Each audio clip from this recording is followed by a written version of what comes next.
আসসালামু আলাইকুম ওয়া রাহমাতুল্লাহ।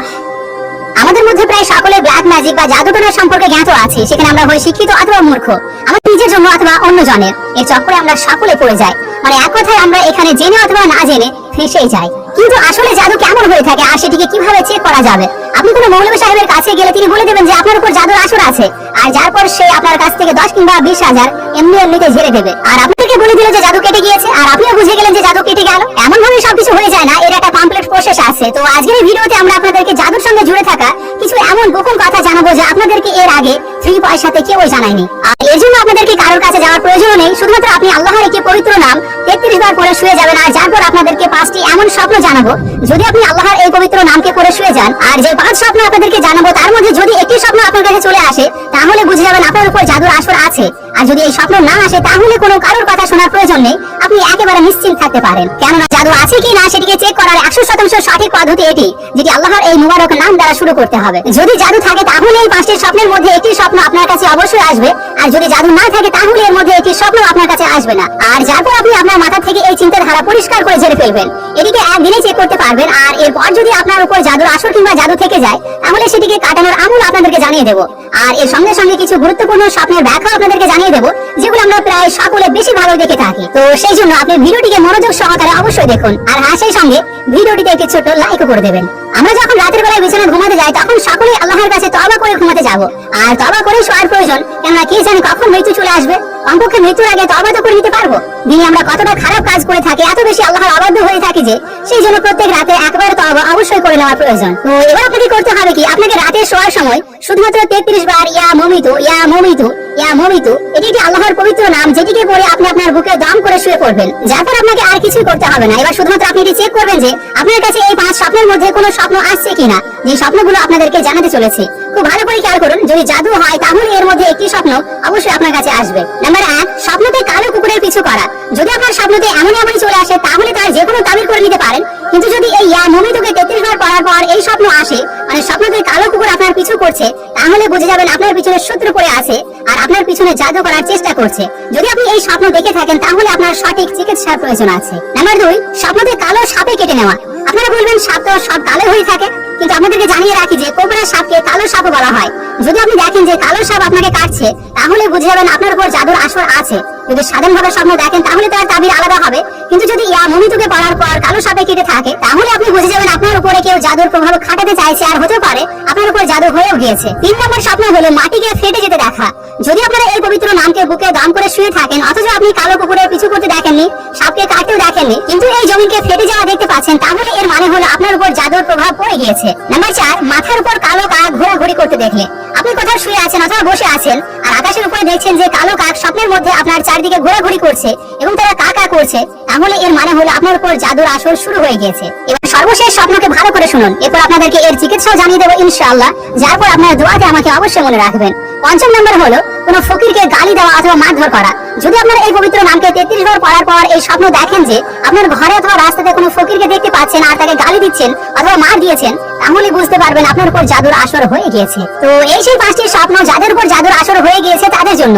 এটি আপনি নিজেও চেক করতে পারবেন, এর জন্য আপনার কোনো মিয়া মৌলবীর প্রয়োজন নেই। এবার এখানে প্রশ্ন হলো, যদি আমাদের উপর জাদুর আসর থাকে অথবা নজর লেগে গিয়েছে, তাহলে আমরা সেটিকে সঙ্গে সঙ্গে কিভাবে কাটাবো? আর এর জন্য আমাদেরকে অন্য কারোর কাছে যাওয়ার প্রয়োজন হবে না। তো এখানে সহজ কথা হলো, রাতে শোয়ার সময় প্রথমে ওযু করে নেবেন, আর হ্যাঁ, এর আগে কিছু টাকা সদকা অবশ্যই করে দেবেন। তো ওযু করার পর আপনি সর্বপ্রথম 3 বার দরুদে পাকে পড়বেন। এটি হয়ে গেলে আপনি ইয়া মুমিতুকে 7 বার পড়বেন। এরপর আপনি 3 বার আয়াতুল কুরসিকে পড়বেন, আর সর্বশেষ 3 বার আবারও দরুদ শরীফকে পড়ে নেবেন। আর এটি সেই দরুদে পাক যেটি আপনি প্রথমে পড়েছিলেন। শুধুমাত্র এই আমলটি করে নিয়ে আপনি বুকে দম করে শুয়ে যাবেন, যারপর আপনার উপর কোনো জাদু আর থাকবে না ইনশাআল্লাহ। যদি আপনি সঠিকভাবে এই পদ্ধতি অনুযায়ী আমাকে করতে পারেন, তাহলে এই আমলের ফলাফল আপনি নিজস্ব চোখে দেখতে পাবেন। এই আমলের পর আপনি একেবারে সুস্থ অনুভব করবেন, আর আপনার মস্তিষ্ক মনে হবে একেবারে ফ্রি হয়ে গিয়েছে। মনে হবে যে আপনার মাথা থেকে কোনো বোঝা একেবারে মতো খতম হয়ে গেল। চলুন এবার আমরা সেই কিছু গুরুত্বপূর্ণ স্বপ্নের ব্যাখ্যাকেও জেনে নিই। নাম্বার 1, স্বপ্নে সাপ দেখা। যদি কোনো ব্যক্তি স্বপ্নে সাপকে দেখে, তাহলে এই কথার ইশারা এটি হয়ে থাকে যে তার কোনো শত্রু আছে, আর সেই শত্রু তাকে ক্ষতি পৌঁছানোর চেষ্টা করে থাকে।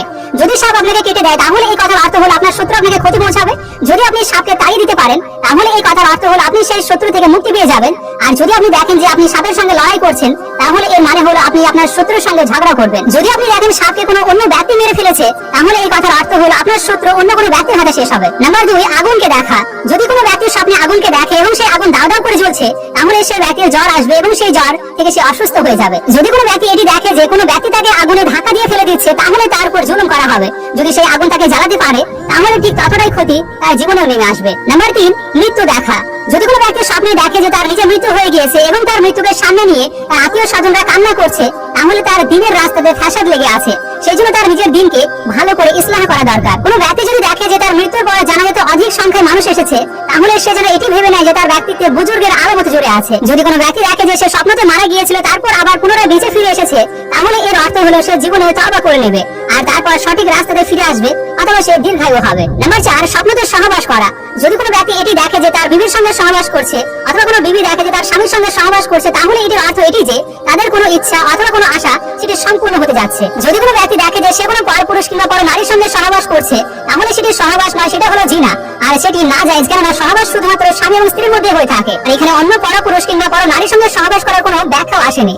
এমন সহবাসের পর আমাদের শুধুমাত্র শরীর থেকে বীর্য বের হয়ে যায়, আর যার পর আমাদের উপর গোসল ফরজ হয়ে যায়। আর এই সমস্ত স্বপ্নের কোনো সত্যতাও নেই, এগুলো শুধুমাত্র চিন্তা ভাবনার ফলাফল। নাম্বার 5, বিবাহ দেখা। যদি কোনো ব্যক্তি দেখে যে সে বিবাহ করছে এবং সে ব্যক্তি আগে থেকে বিবাহিত আছে, তারপরও সে দেখছে যে বিবাহ করছে, তাহলে এটি তার ব্যক্তিত্বের মানে বুজুর্গ ব্যক্তিত্বের আলামত। কিন্তু যদি কোনো অবিবাহিত ব্যক্তি এটি দেখছে যে সে কোনো চেনা জানা মানুষকে বিবাহ করছে, তাহলে তাকে মাল দৌলত সম্পন্ন এটি জীবন মিলবে। কিন্তু যদি সে দেখে কোনো অজানাকে বিবাহ করছে, তাহলে তার আয়ু কম হবে। যদি কোনো ব্যক্তি এটি দেখে যে সে তালাক দিচ্ছে, তাহলে তার সম্মান এবং ইজ্জতে ঘাটতি হবে, অথবা তার কোনো ক্ষতি হওয়ার সম্ভাবনা থাকে। নাম্বার 6, কোনো উঁচু জায়গা থেকে পড়ে যাওয়া। হতে পারে সেটি কোনো বিল্ডিং অথবা পাহাড় অথবা কোনো উঁচু জায়গা হতে পারে। তাহলে এই কথার অর্থ হলো গিয়ে আপনার মনে এমন কোনো ইচ্ছা আছে যেগুলো সম্পূর্ণ হবে না। যদি সে পড়ে যায় আর তার চোট লেগে থাকে আর সেখান থেকে রক্ত বের হয়, তাহলে যতটা আঘাত লাগবে এবং যতটা রক্ত বের হবে ততটাই ক্ষতি তার জীবনেও হবে। নাম্বার 7, স্বপ্নে মাছ দেখা। যদি কোনো ব্যক্তি স্বপ্নে মাছ দেখে এবং সেই মাছ খুব বড় এবং টাটকা মাছ হয়, তাহলে সে ব্যক্তি অনেক ধন সম্পদ লাভ করবে। যদি কোনো ব্যক্তি ছোট মাছকে দেখে এবং জখম হওয়া মাছ দেখে, তাহলে সে ব্যক্তির জীবনে দুঃখ নেমে আসার আলামত। নাম্বার 8, স্বপ্নতে ছুরিকে দেখা। যদি কোনো ব্যক্তি দেখে যে সে স্বপ্নতে ছুরিকে দেখছে এবং সেই ছুরিটি তার আধীনে আছে, তাহলে তার পুত্রের সন্তান জন্ম নেবে। অথবা যদি কোনো ব্যক্তি দেখে যে তার কাছে ছুরির সঙ্গে অন্য আরো হাতিয়ার মিলেছে, তাহলে সেই ব্যক্তির ভবিষ্যতে বুজুর্গ ব্যক্তি হওয়ার আলামত। কোনো ব্যক্তি যদি এটি দেখে যে সেই ছুরি দ্বারা সে নিজেকে জখম করছে, তাহলে যতটা ক্ষতি হবে তার ঠিক ততটা বাস্তবে ক্ষতি হবে। নাম্বার 9, কবরস্থানকে দেখা। যদি কোনো ব্যক্তি দেখে যে সে স্বপ্নে কবরস্থানকে দেখছে, তাহলে তার উঠা বসা এমন ব্যক্তিদের সঙ্গে হবে যারা মূর্খ এবং দিনের সম্বন্ধে জ্ঞান রেখে থাকে না, আর তার বিবিও এর মধ্যে যুক্ত থাকবে, আর যে তার দিন এবং দুনিয়া উভয় জায়গাকে খারাপ করবে। যদি কোনো ব্যক্তি দেখে কোনো কবরস্থানে বৃষ্টি বর্ষিত হচ্ছে, তাহলে এটি সেই কবরবাসীদের উপর আল্লাহর রহমত নাজিল হওয়ার আলামত। নাম্বার 10, স্বপ্নতে ওড়া। যদি আপনি স্বপ্নতে কখনো দেখেন যে আপনি কোনো সফর করছেন আর সেই সফর আপনি হেঁটে হেঁটে করছেন না, অথবা কোনো কিছুতে চড়ে করছেন না, বরং আপনি উড়ে উড়ে সেই সফরকে করছেন, তাহলে এটি একটি এমন স্বপ্ন যেটি কারোর কাছে আসুক না কেন, এই স্বপ্ন যখন কারোর কাছে আসবে তার অনেক বড় একটি পরিবর্তন হওয়ার জন্যই আসে। মানে হয় সে অনেক বেশি ধনী হবে, আর না হলে সে এমন কাজকে করবে যেটি তার দ্বারা জীবনেও সম্ভব হতো না। এই সমস্ত স্বপ্নগুলি ছাড়া যদি আপনার অন্য আরো কোনো স্বপ্নের ব্যাখ্যা জানার প্রয়োজন হয়, তাহলে আপনি কমেন্ট সেকশনে অবশ্যই জানাতে পারেন, আমরা সেটির ব্যাখ্যা করে দেওয়ার চেষ্টা করব ইনশাআল্লাহ। এই ভিডিওটিকে আপনি সদকায়ে জারিয়ার নিয়তে আপনার বাড়ির মানুষজন এবং দোস্তের কাছে শেয়ার করবেন, যাতে করে তারা এখান থেকে উপকারে পেতে পারে। আর ভালো জিনিসকে ছড়িয়ে দেওয়া একজন মুমিনের কর্তব্য হয়ে থাকে। আমাদের সঙ্গে জুড়ে থাকার জন্য শুকরিয়া। আসসালামু আলাইকুম ওয়া রাহমাতুল্লাহি ওয়া বারাকাতুহু।